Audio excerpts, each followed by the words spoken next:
The blood on the snow should have been Evan Brooks's first warning.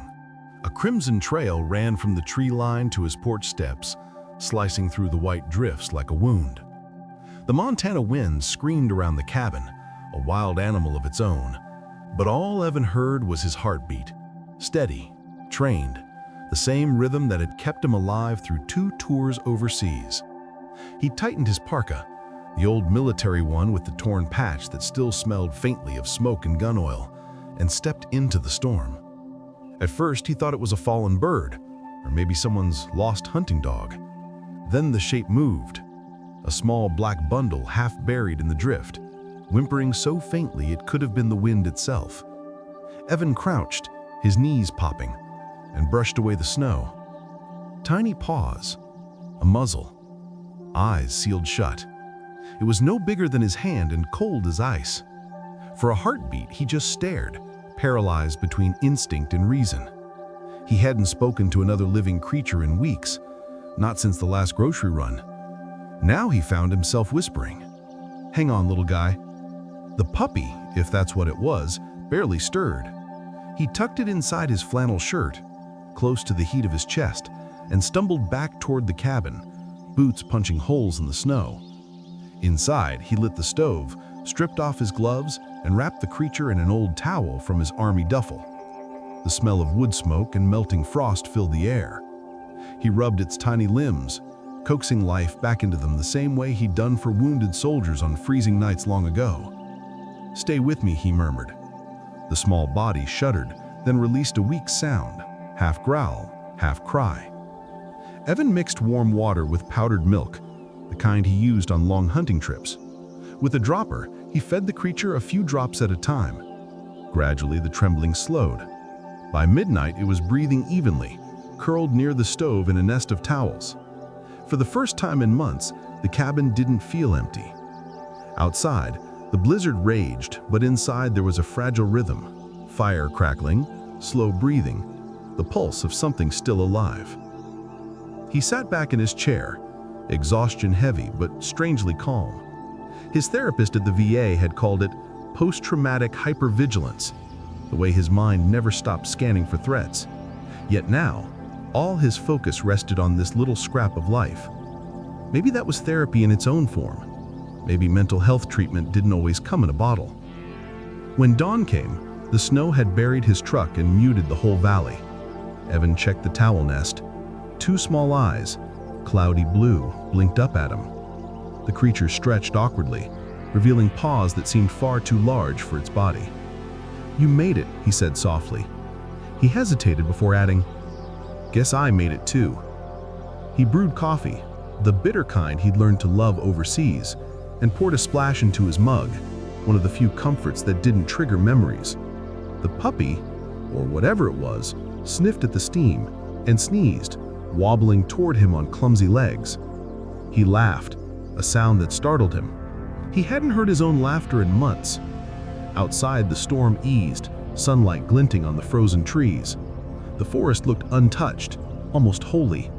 But the blood trail that had led to his porch was gone, buried beneath fresh snow, as if the world had decided to hide the evidence.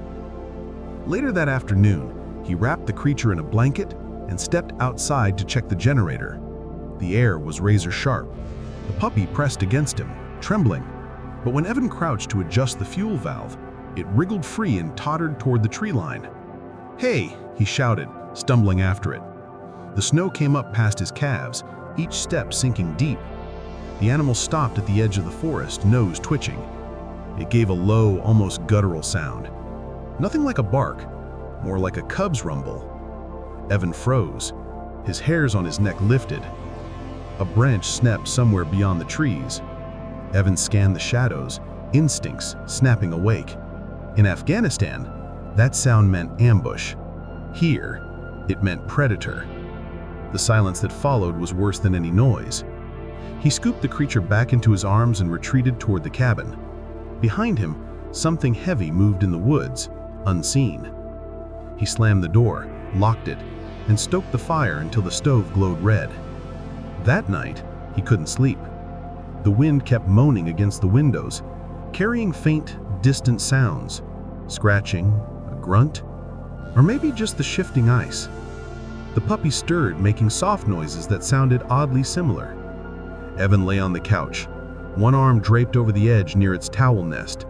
Whenever he drifted toward a nightmare, the small body would nudge his hand, grounding him. He dreamed not of war, but of snow, and dark fur and glowing eyes. Morning brought a strange peace. The blizzard had passed, leaving a world carved in white. Evan stepped outside to fetch wood. That's when he saw them, tracks circling the cabin. Not the small, clumsy prints of a lost pup, but wide pads with claw marks.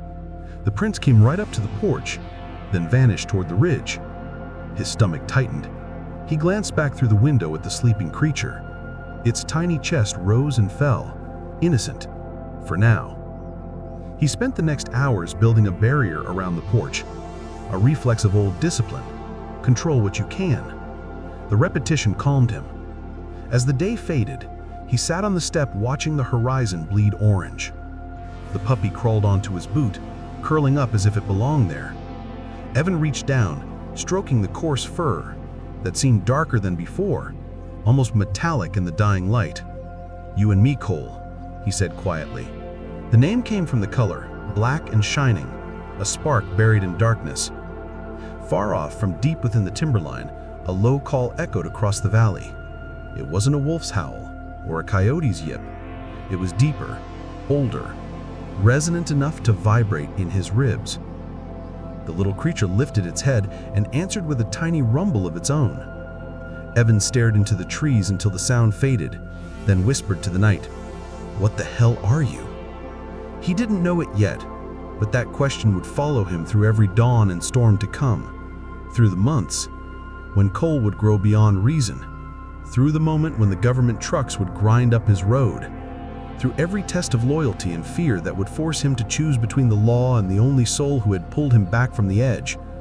For now, it was just a man, a fire, and a small life rescued from the cold. And somewhere in the woods, something else had taken notice. 3 weeks passed before the roads thawed enough for Evan to reach town. By then, the puppy he'd named Cole had doubled in size. His paws were heavy, his movements oddly deliberate for such a young animal. The amber in his eyes seemed to catch light that wasn't there. Evan told himself it was the reflection from the stove, yet sometimes, late at night, those eyes glowed faintly even after the fire burned low. He loaded his truck with supplies, dog food, formula, winter safety gear, and made the long drive down the mountain. The highway was a ribbon of ice, bordered by pine and shadow. At the small vet clinic in town, a bell chimed as he entered. The woman behind the counter looked up with a practiced smile. "Morning, what can we help you with?" "Picked up a stray a few weeks back," Evan said, lifting Cole from the crate. "Just want to make sure he's okay." The veterinarian, Dr. Nora Hale, was in her 50s, the kind of woman who carried calm like a blanket. She took one look at the animal and froze for half a heartbeat. "He's big for his age," she said finally, examining Cole's teeth, paws, and the faint scar near his shoulder. "Where did you say you found him?" "In the blizzard. He was bleeding." Dr. Hale nodded slowly. "Could be part shepherd, maybe Malamute. Hard to say this young." Her voice softened. "He's lucky you came along. Most animals wouldn't have made it." Evan shrugged. "Guess we're both getting a second chance." She smiled at that, jotting notes. "Keep him on high-protein feed, and maybe pet insurance wouldn't hurt. His size could surprise you later." Outside, the sky threatened more snow. Evan adjusted the collar around Cole's neck, an old belt cut short. As they climbed back up the mountain road, Cole pressed his head against the window, nose twitching at every scent. That night, as the wind returned, Evan dreamed of the war again. Not the firefights, the quiet after. The way the desert could be so still it felt like time had stopped. He woke gasping, sweat chilling on his back. Cole was standing beside the couch, ears pricked, eyes sharp. He gave a low whine and rested his head on Evan's arm. The trembling slowed. "You're better than any therapy for PTSD," Evan muttered. The wolf pup blinked, as if he understood. Days bled into each other. Evan split wood, patched the roof, kept meticulous notes, old habits from years of discipline. Cole shadowed him everywhere. He learned fast, too fast. He'd open the latch on the feed shed, find lost tools under the snow, and somehow sense when Evan was about to have a panic episode. Once, when a helicopter passed overhead, Evan dropped to the ground without thinking. Cole pressed against his side until the sound faded. By March, the animal weighed nearly 50 pounds. His coat had deepened into a sheen so dark it looked wet. One morning, Evan found feathers scattered near the porch. A clean kill, no struggle. He frowned, scanning the tree line. Cole sat beside the mess, calm, tail thumping, proud. "Did you do this?" Evan whispered. The animal blinked. He spent hours online, searching terms like wolf-dog hybrid legality and wildlife rescue regulations. The results were confusing. Some states required permits, others banned hybrids entirely. He closed the laptop, uneasy. The VA counselor had told him to avoid stress triggers, but uncertainty was one thing he couldn't train out. That evening, Tom Reed, the retired sheriff who lived 5 miles down the valley, stopped by on his snowmobile. "Heard you've got yourself a new roommate," Tom said, stamping snow off his boots. "That him?" Cole padded forward, silent. Tom let out a low whistle. "That's no regular pup. Look at those shoulders. You feeding him protein shakes?" Evan chuckled, though tension coiled in his chest. "Just kibble and leftovers." Tom crouched, studying the animal. Cole met his gaze with something unnerving, measured, assessing. After a long pause, Tom stood. "Keep an eye on him, Evan. Big dogs can get, unpredictable." After Tom left, the silence pressed in again. Cole lay by the door, ears flicking toward the woods. Outside, snow whispered off the roof. Somewhere beyond the trees, another sound answered, distant, echoing, ancient. Evan switched on the porch light. Nothing but snow. Still, he fetched the rifle from the corner, not to use, just to hold. The weight was comforting, like a promise. Cole rose and moved to the window, muscles rippling under his coat. He growled, deep and quiet, the sound vibrating through the floorboards. That night, the dreams came back. Except this time, they weren't his. In the dream, he ran through snow on all fours, the world alive with scent and hunger. He woke with a start, heart hammering. Cole was gone from the floor. Cole?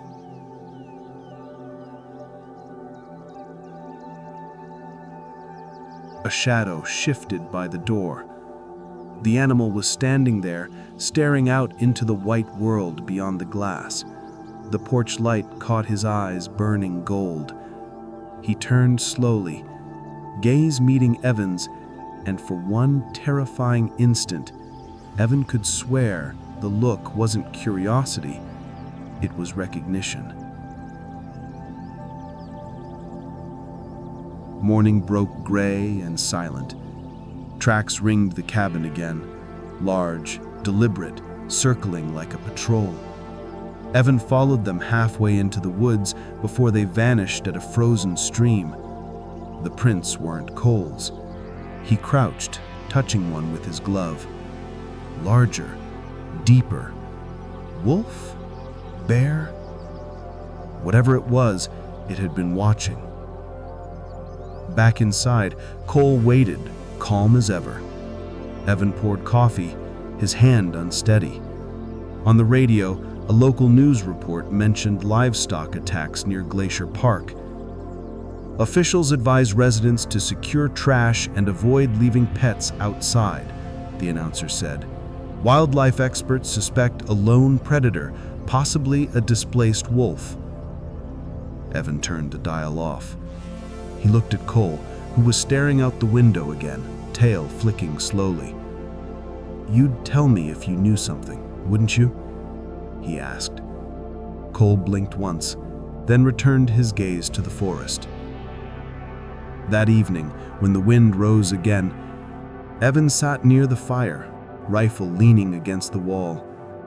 The flames danced in Cole's eyes, twin mirrors of something ancient and unreadable. He reached out, resting a hand on the animal's back.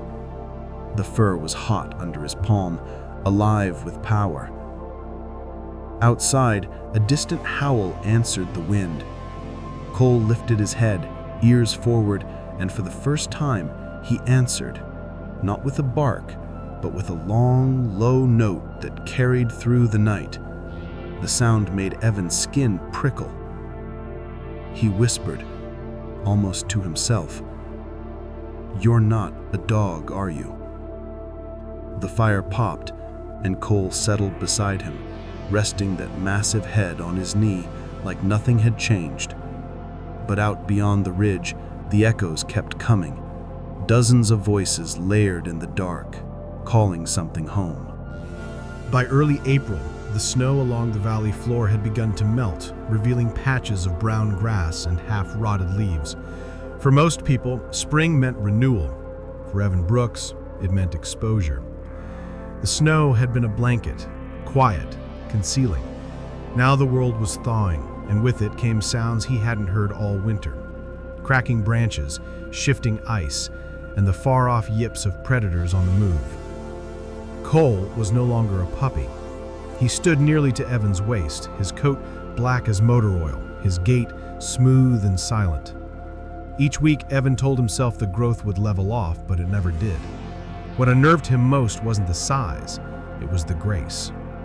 Cole moved like something wild born to hunt, not like a dog raised by human hands. One morning, Evan found hoof prints near the shed, deer tracks followed by larger ones. A short trail of blood led into the trees. He grabbed his rifle, following the pattern through melting snow. 50 yards in, he stopped. The deer carcass lay torn open, ribs glistening like pale driftwood. Nearby, Cole sat calmly, muzzle red, tail wagging once before stilling. Evan's stomach twisted. "God, boy, what did you do?" Cole lowered his head, whining softly. The scene was clean, no sign of struggle, just a precise, fatal strike. He backed away, breathing through his nose, forcing calm like he'd learned in field training. He whispered, "You're supposed to be tame." That night, he bolted the doors and double-checked the new home security system he'd installed. Motion lights, cameras he ordered online using a veteran's discount. The system made him feel in control again, like he could manage whatever this was. He poured whiskey, stared at the fire, and tried not to think about the deer's glassy eyes. When sleep finally came, it brought no peace.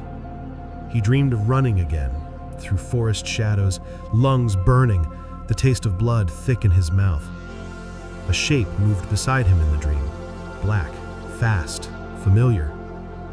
He awoke to the sound of claws clicking on wood. Cole was pacing by the door, muscles tight, ears alert. Evan reached for the rifle out of habit. The motion light outside flared to life. Through the window, something huge crossed the yard.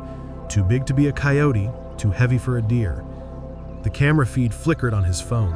A blur of fur, a flash of yellow eyes, then nothing. Static. Evan held his breath. Cole stood perfectly still, head tilted toward the door. Minutes passed. Silence returned.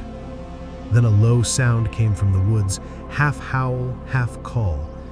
Cole answered before Evan could stop him, his voice deep and haunting. The exchange lasted maybe 10 seconds, but it felt endless. When it stopped, Evan whispered, "You're calling you, aren't you?"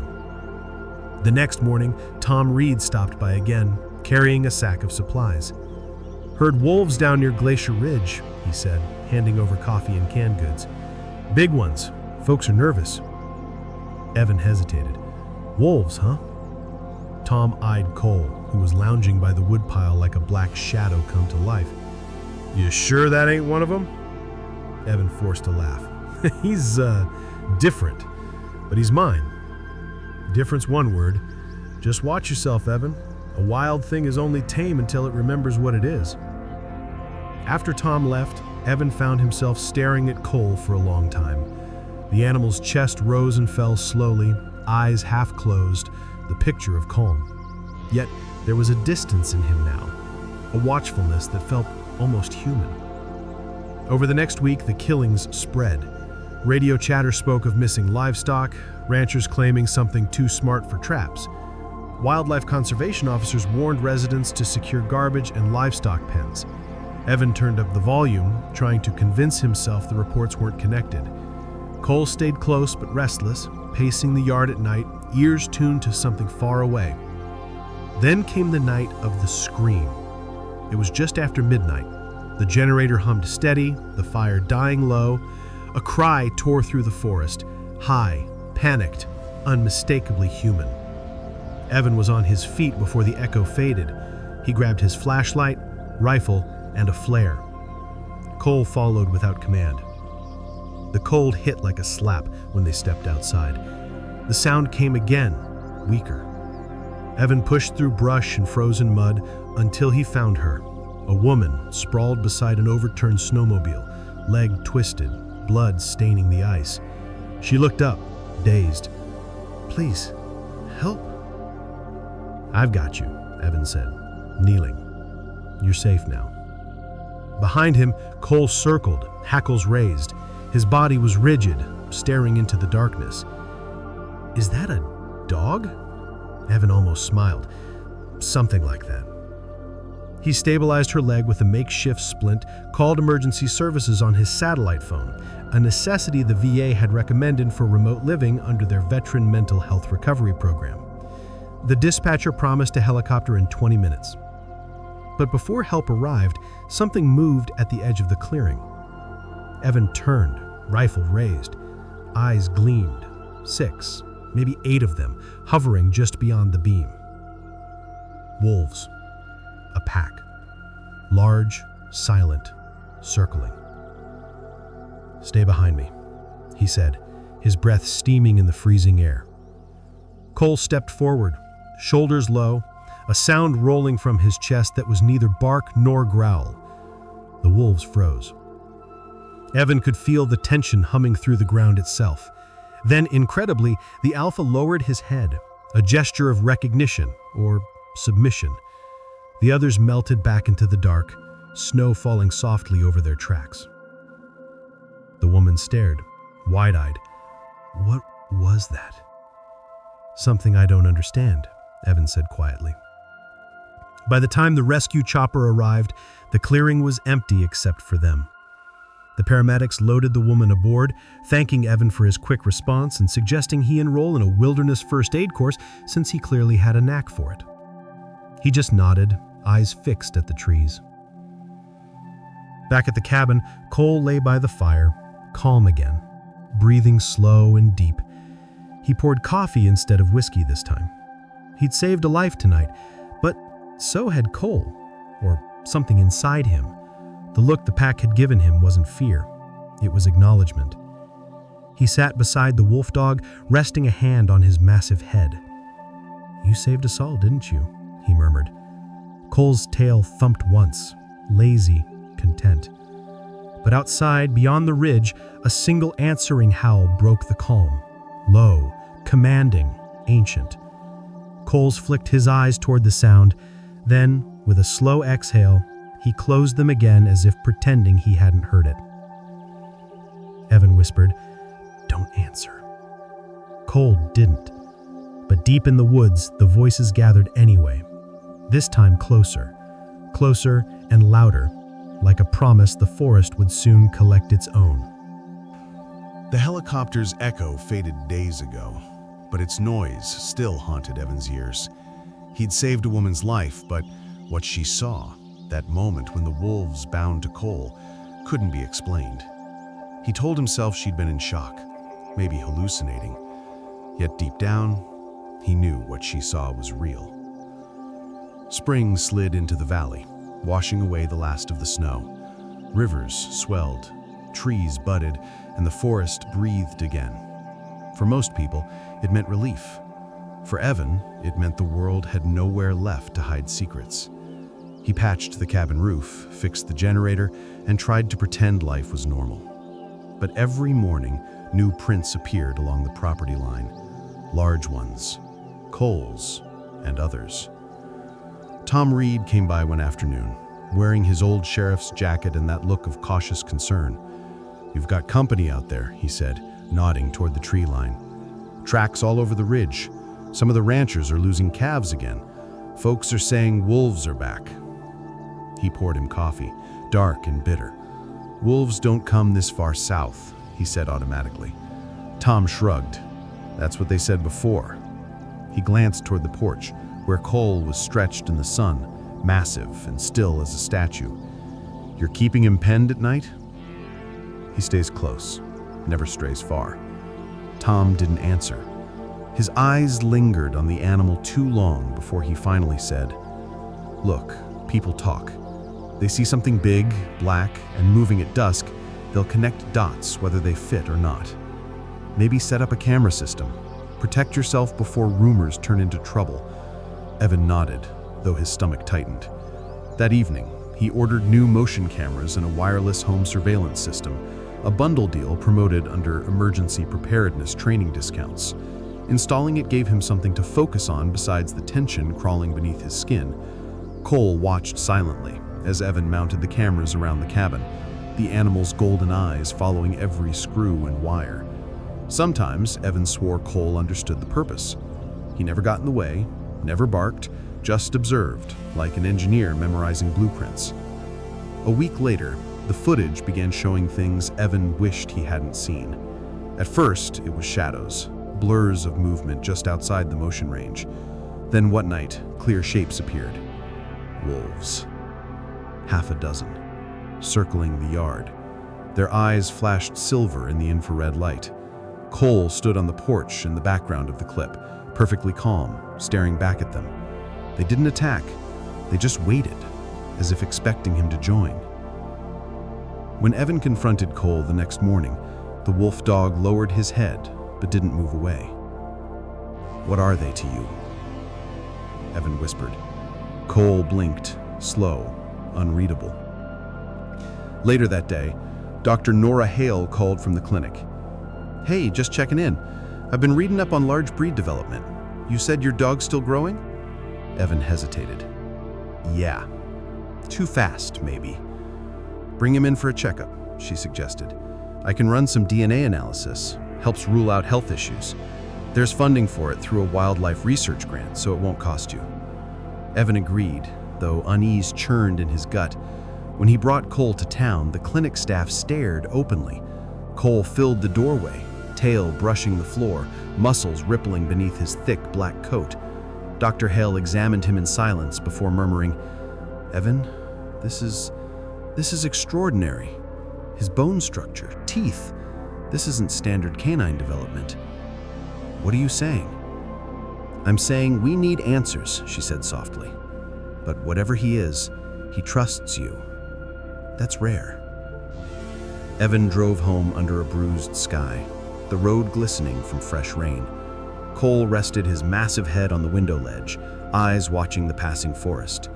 Evan felt a flicker of fear, not of Cole, but of losing him. That night, lightning split the horizon. Thunder rolled over the mountains like distant artillery, and the memories came rushing back.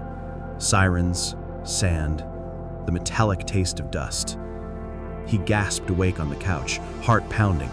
Cole was there instantly, pressing close, grounding him. For a long time, Evan just sat with his hand buried in that thick fur, letting the panic drain away. "Guess I owes you more than I'll ever repay," he murmured. "You're my therapy dog, my security, my sanity. Hell, maybe I should get you life insurance." Cole looked up, and for a brief second, something almost like comprehension flickered behind his eyes. But peace never lasted. By dawn, a truck rolled up the drive, Fish and Wildlife. 2 officers stepped out, their uniforms crisp, their expressions tight. "Morning, sir," the older one said. "We've had reports of large animal sightings near your property. Mind if we take a look around?" Evan's pulse spiked. "Sightings?" "Yes, sir. Something big's been taking livestock. Some folks described a black wolf. We just want to make sure you're safe." Evan swallowed. Safe enough. Cole appeared on the porch, silent, massive. The younger officer froze. "Jesus, that's him." "He's not what you think," Evan said quickly. "He's under control." The older officer studied Cole for a long time. "Control's relative," he said finally. "Keep him leashed. If we get another call, we'll have to act." When they left, Evan stood on the porch until their taillights vanished. He turned to Cole, who sat perfectly still, eyes on the forest. "They'll come back," Evan said quietly. "And next time, they won't just talk." That evening, he replayed the surveillance footage again. The wolves were back. 8 now. They moved in perfect formation, stopping at the fence line. Then the alpha lifted its head and howled. Cole answered, long and low, the sound shaking the cabin walls. But in the video, what made Evan's blood run cold wasn't what came after. The wolves bowed. All of them, lowering their heads as Cole stood silent in the porch light, tail raised, gaze fixed on the night sky. Evan sat frozen in front of the screen long after the footage ended. The fireplace burned low, ashes glowing like dying stars. He whispered to the dark, "They're not calling him. They're waiting for him." Cole, stretched near the fire, lifted his head at the sound of Evan's voice. For a moment, man and beast stared at each other, the crackle of flame between them. Then Cole lay back down, eyes half closed, as thunder rolled once more through the mountains. And outside, far beyond the reach of light, dozens of eyes blinked open in the dark, watching, patient, unafraid. The night after the wildlife officers left, the forest did not sleep.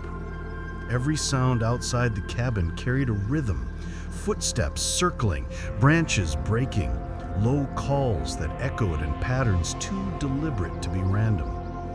Evan stayed up, staring at the monitors, each camera feed flickering with ghost-like movement. Cole lay near the door, head resting on his paws but eyes open, glowing faintly gold in the dim light. Every time a howl drifted from the ridge, his ears flicked. He didn't move to join, but he didn't ignore them either.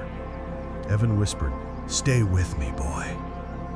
The animal's tail thumped once in reply, slow, deliberate, as if promising nothing. By morning, the tension was physical. Evan walked the property line, rifle slung over his shoulder, noting fresh prints everywhere. Some circled close to the cabin, others disappeared into the thawing creek bed. He'd faced insurgents overseas who left fewer traces. He returned to find Tom Reed waiting by the porch, his snowmobile idling. "Evan, we need to talk," Tom said, removing his helmet. His face looked older, drawn. "Game wardens were at my place last night. They think your animal's leading a pack." Evan stiffened. "They're wrong." "Maybe, but folks are scared. Word's spreading fast." Tom hesitated. "You know I've always had your back, but the county's holding a meeting tomorrow. They're sending animal control and a wildlife specialist from Helena. You should be there." Evan rubbed his temple. "They're not taking him." Tom sighed. "Then make them believe he's harmless." He leaned closer. "Install more lights, cameras. Make it clear you're keeping things secure. If they can't prove danger, they've got nothing." After Tom left, Evan spent the day upgrading his home security system. Motion sensors, reinforced locks, extra floodlights. He even checked his home insurance coverage to ensure damage from wildlife interference was included. It felt ridiculous, preparing for battle against his own companion, but fear was a soldier's oldest teacher. Cole followed him silently, a dark shadow that moved with eerie precision. When Evan hammered a post into the ground, Cole pressed his nose to the metal, sniffed, then turned toward the woods as though sensing something beyond human perception. At sunset, a black SUV climbed the dirt road. Out stepped two officials in field jackets marked Wildlife Enforcement. The woman introduced herself as Agent Collins, her partner as Ramirez. "We just need to talk, Mr. Brooks," she said. Her tone was calm, but her eyes were sharp. "We've got a large animal on private property. We'd like to collect DNA samples to confirm species classification." "He's not a threat," Evan said evenly. "Maybe not to you, but we've had 5 livestock attacks within 10-mile radius. Locals are scared." Cole appeared behind Evan, silent, watching. Collins' gaze softened briefly. "He's magnificent," she admitted. "But if he's part wolf, state law requires registration or relocation. We can't ignore that." Evan crossed his arms. "He's not going anywhere." The agents exchanged a look. "We'll be in touch," Collins said quietly. When their SUV disappeared down the hill, Evan sank onto the porch steps, exhaustion settling in. Cole padded over, resting his massive head on Evan's shoulder. For the first time, Evan didn't find comfort in the gesture. He felt the weight of something else. Responsibility, maybe destiny. That night, Evan's dreams bled into waking life. He saw the forest alive with silver eyes, moving in unison. In the dream, he stood among them, and Cole stood beside him. Not smaller, not submissive, but equal. The moon burned above them, and somewhere deep in his bones, he felt the echo of a command that wasn't his. He jolted awake, heart racing. Outside, the floodlights were on, motion alert. He checked the feed. Nothing visible, just swirling mist. Then, in the far camera near the ridge, a shape appeared, tall, upright for an instant, then gone. He replayed the footage 3 times. It wasn't a wolf. It wasn't human either. His hand shook as he muted the feed. "It's just distortion," he told himself. "Bad angle, glare." But the lie rang hollow. The following day, Dr. Hale called again. "Evan, I got partial DNA results," she said, voice tight. "It's strange. Your sample matches multiple species, not just canine. There's something else. I can't even classify it." His pulse hammered. "You're saying he's not a dog?" "I'm saying he's unique," she replied. "Whatever he is, protect him. Once this gets out, others will come, not to help." He hung up, staring at Cole across the room. The animal was watching him, head tilted. For the first time, he felt as if he was the one being studied. That evening, thunder rolled again over the mountains. Evan sat near the fire, running his fingers through Cole's thick fur. "They're coming for you. And maybe for me too," he whispered. Cole leaned into him, warmth radiating through his jacket. Then, without warning, the wolf dog stiffened. His ears snapped forward, eyes burning gold. Outside, the motion alarms blared. Evan grabbed the rifle, sprinted to the window. Figures moved along the tree line, too many to count. Wolves, a dozen at least. They stood in formation, silent, waiting. And in the center of them all, a larger figure stepped forward, pale gray, scarred muzzle, eyes bright as fire. The Alpha. It raised its head and gave a single commanding howl. Cole answered, not from instinct, but from recognition. The sound shook the cabin glass. "Stop!" Evan shouted, but the call was already done. The wolves responded in chorus, their voices rolling across the valley like thunder. Then, just as suddenly, silence fell. They turned and vanished into the trees. Evan stood frozen, chest heaving. Cole lowered his head as if ashamed. The man dropped to his knees beside him. "Why did you answer? What are you?" He pressed closer, silent. But when Evan looked into those eyes, deep, ancient, familiar, he no longer saw the creature he'd rescued from a blizzard. He saw something older than any war, older than any man. The line between man and beast had blurred, and somewhere beyond the pines, the world was preparing to test which side Evan would choose. Evan barely slept after the wolves vanished. Every sound made him flinch. The crackle of fire, the hum of the security monitor, even the wind scraping against the cabin's siding. He'd been through firefights, IEDs, nights when silence meant danger. But this fear felt different, ancient, like the mountain itself was holding its breath. By dawn, he found himself outside, coffee steaming in the cold air. Cole sat beside him, enormous now, coat gleaming dark as obsidian. Evan spoke quietly, almost to himself. "You're not supposed to exist, are you?" The animal didn't move, but his ears twitched at something in the distance. A low growl rumbled through the ground before Evan even heard the engines. Then came the sound, tires crunching gravel, doors slamming, voices. He turned toward the ridge. 3 black trucks rolled up the drive. Men in uniform stepped out. Fish and Wildlife again, but heavier this time.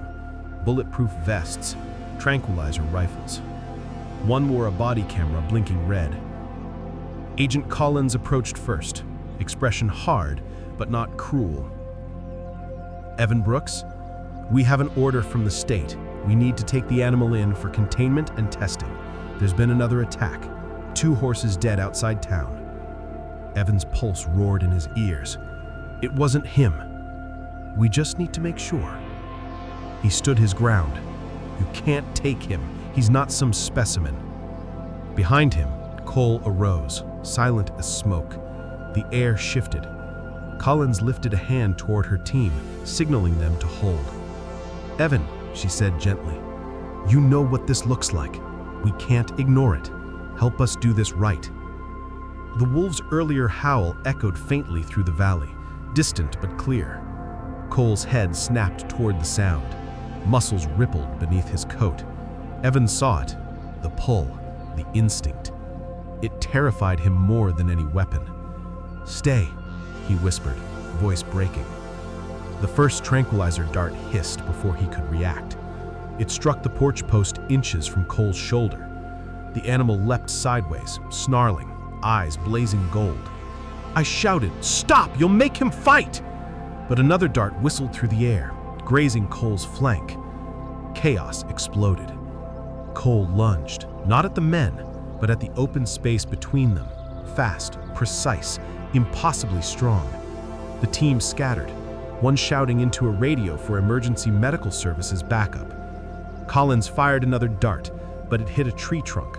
"Hold fire!" she screamed. Evan ran forward, arms out. "Cole, enough!" The wolf dog froze mid-stride, chest heaving. For a heartbeat, everything held still. The agents, the snow, even the air. Then Cole turned slowly, gaze locking on Evans. Something passed between them then. Recognition, sorrow, maybe understanding that this peace they'd built could never last. Cole backed away, steps measured, eyes never leaving his friend. Then he turned and bolted into the forest. The sound of his movement rolled like thunder through the trees. Branches snapped, snow exploded, and then silence. Collins lowered her weapon. "We'll track him," she said, breath unsteady. "We have to." Evan shook his head. You won't find him. But he followed anyway. He couldn't let Cole vanish alone. They moved into the forest in a line, boots crunching wet soil. Dusk fell fast, shadows turning the pines into black spires. Evan's breath came in clouds, each step heavier than the last. He knew this terrain, the ridges, the creek crossings, but tonight it felt foreign, alive. When they reached the clearing, the world went still. Snow glittered faintly in the last light. And there he was, Cole, standing in the center, surrounded by the pack. Dozens of wolves, all silent, eyes fixed on him. Collins whispered, "Dear God." The Alpha stepped forward, the same scarred gray from before. It moved toward Cole and lowered its head. Then, unbelievably, the others followed, bowing as one. Cole stood tall, fur bristling under the moon. He turned his head slightly, gaze settling on Evan. It wasn't a challenge, it was farewell. "Cole," Evan said, voice shaking, "come home." For a moment, the animal hesitated. Then the pack turned as one and melted into the forest, their movements seamless, soundless. Cole paused at the edge of the trees. Their eyes met one final time. Then, he was gone. Evan ran forward, but Collins grabbed his arm. "You can't follow him," she said. "He's wild now. You die out there." He pulled free, voice rough.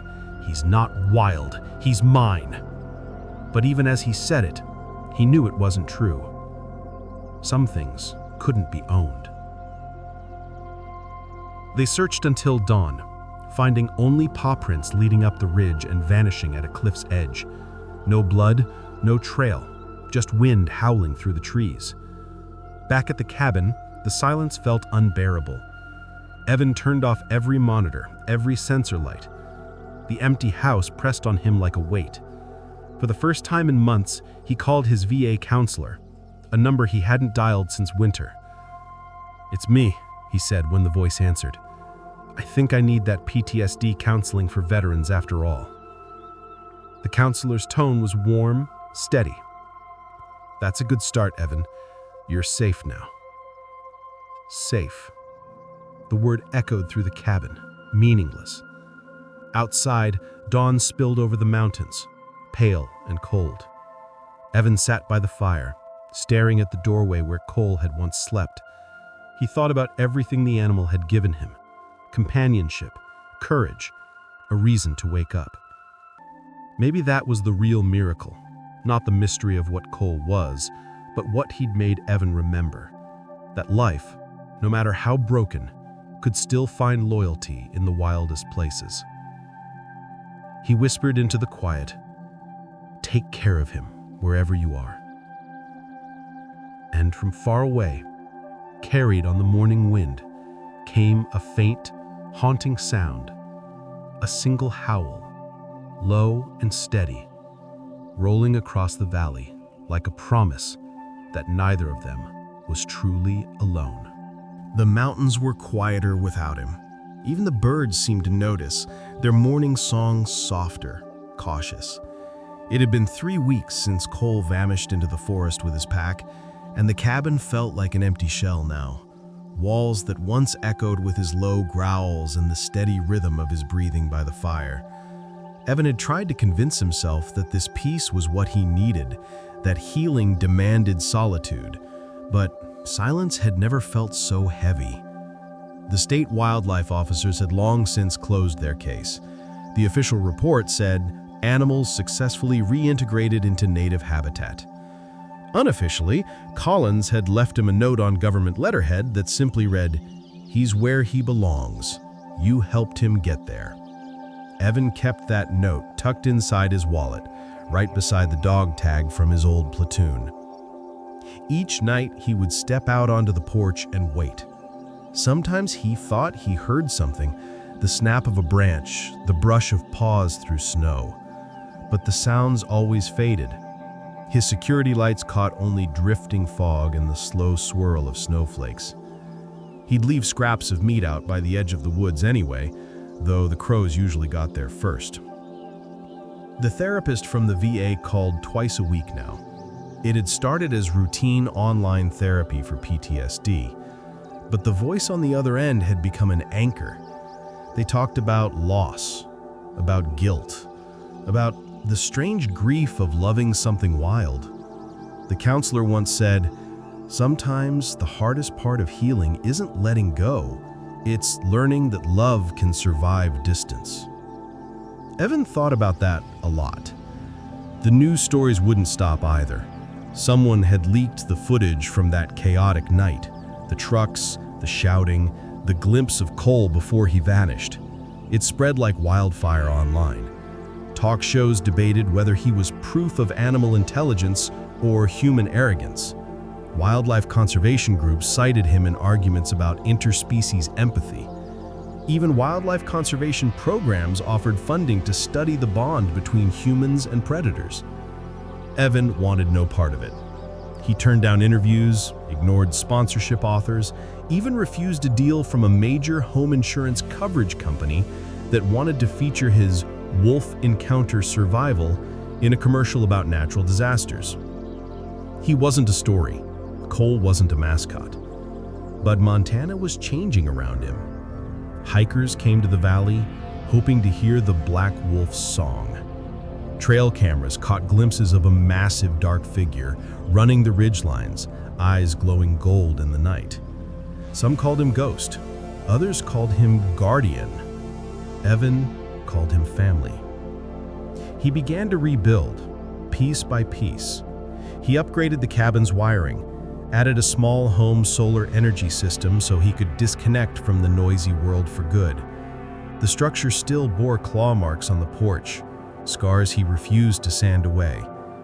Each groove was a reminder of what he'd lost and what he'd found.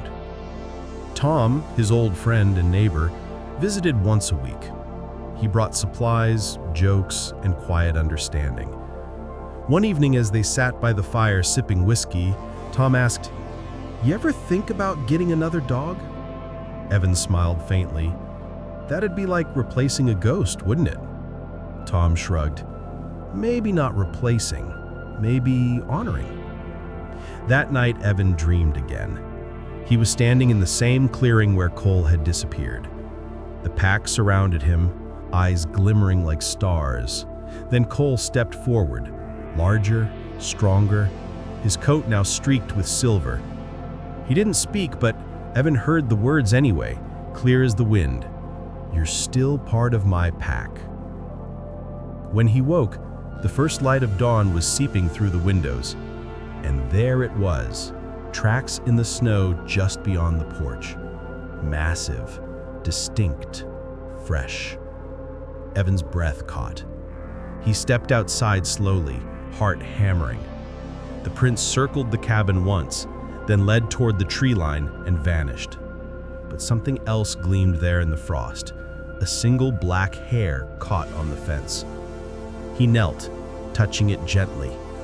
"You came back," he whispered. That day, everything changed. He began working again, writing mostly about recovery and the invisible weight veterans carried. A local publication picked up one of his essays, and soon others followed. He wrote about fear, courage, and the strange peace found in the wild. Readers from across the country reached out, veterans who'd lost their way and found healing through animals. Some mentioned equine therapy, others rescue dogs.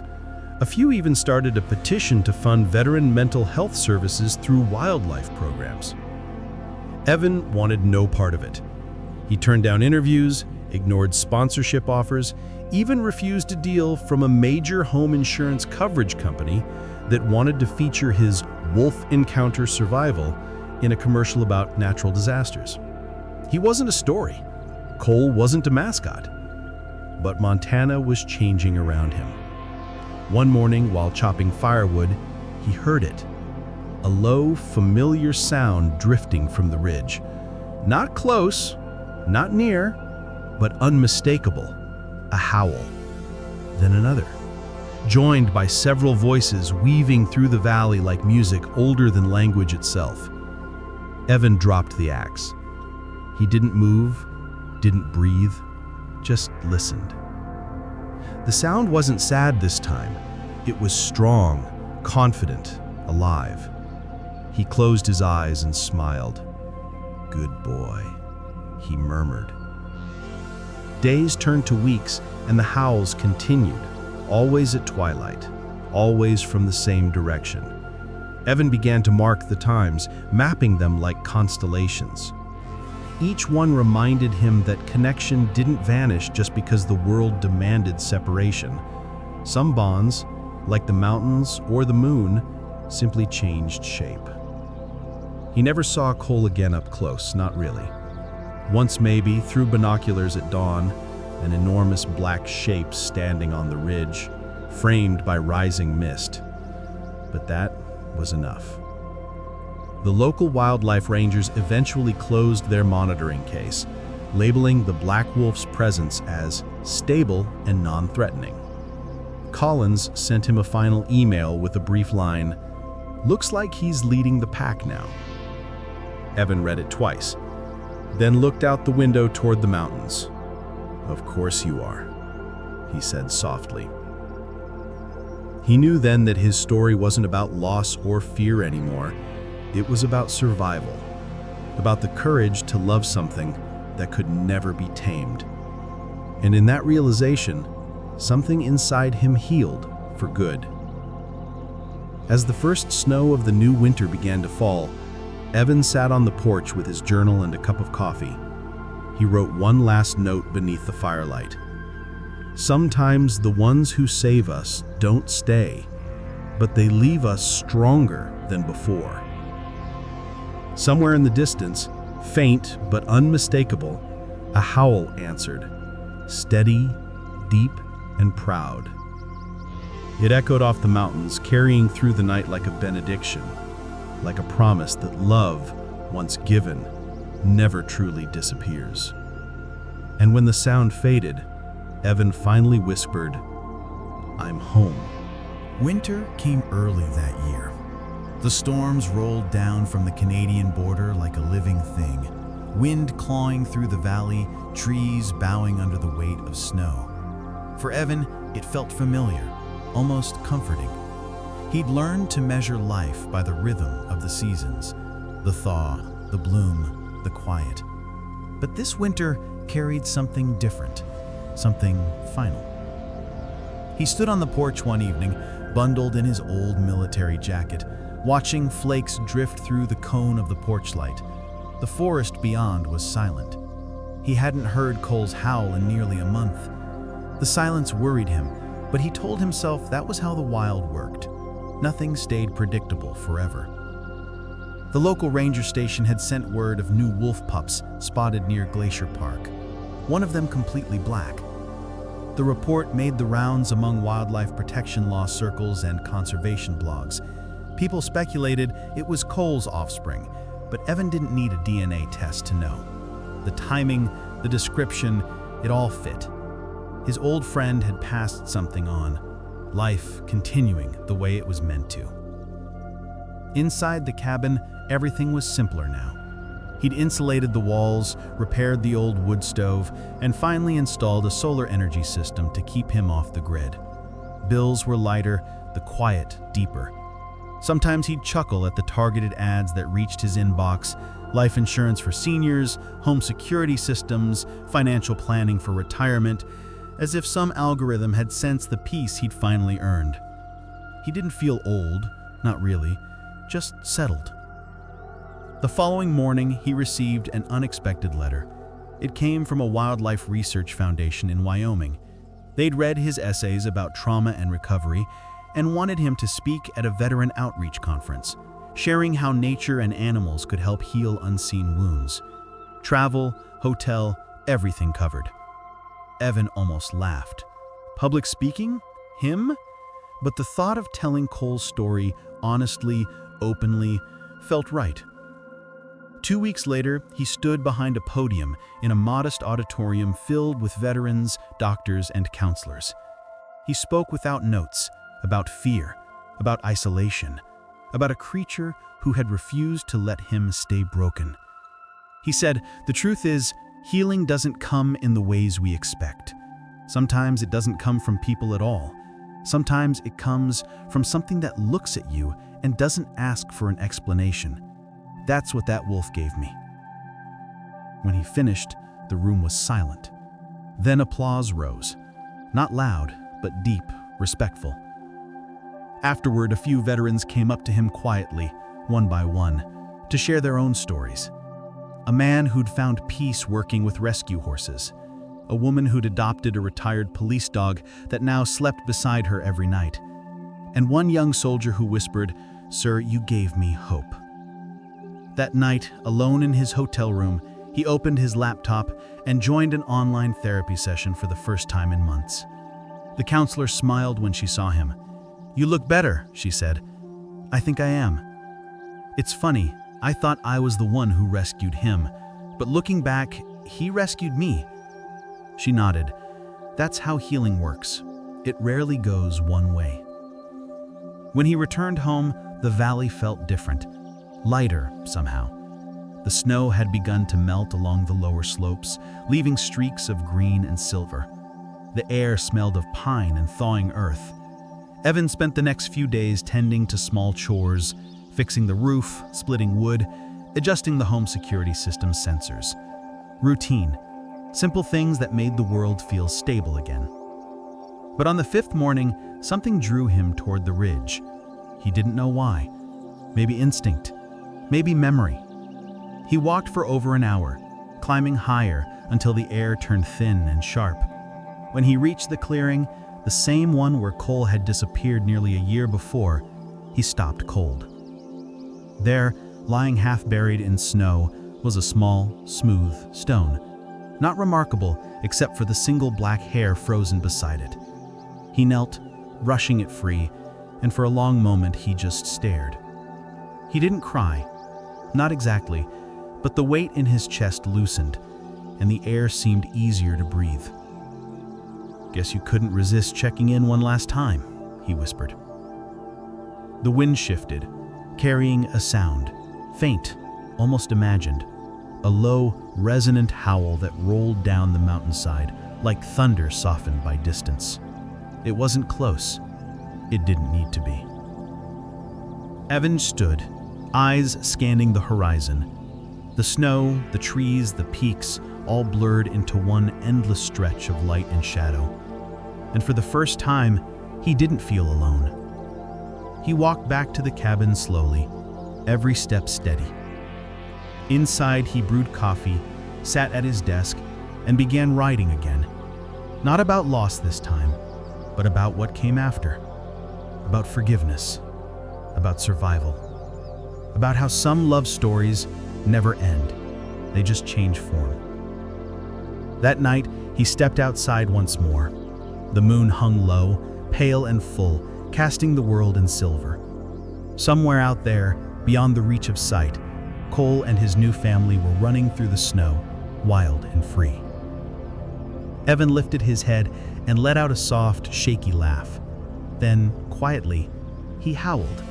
A rough, imperfect sound, half human, half echo. It carried out over the frozen fields, over the ridges, out into the dark. And just when he thought it would fade unanswered, another howl rose in reply. Stronger, closer, familiar. Tears blurred his vision. He whispered, "Good boy." The two sounds merged, man and wolf, twisting through the valley like threads of the same song, neither one leading, neither following, just together. In that moment, the distance between man and nature vanished, between grief and peace, between what was lost and what remained. Evan lowered his head, smiling through the tears. He said thank you. Then, he turned and went inside, the light from his window spilling softly into the snow, a small beacon of warmth against the endless wild. The next morning, locals would swear they heard howls echoing across the valley long after sunrise. One deep, human and steady, the other ancient and untamed. But to Evan Brooks, it wasn't a mystery. It was a promise kept. If this story touched something deep inside you, I'd love to hear your thoughts. What would you have done if you were in his place? Drop a comment below. I read every single one of them. And if you want to hear more real, heart-stirring stories like this, make sure to hit that subscribe button and tap the bell icon. There's another tale coming soon, one that might just stay with you long after the video ends.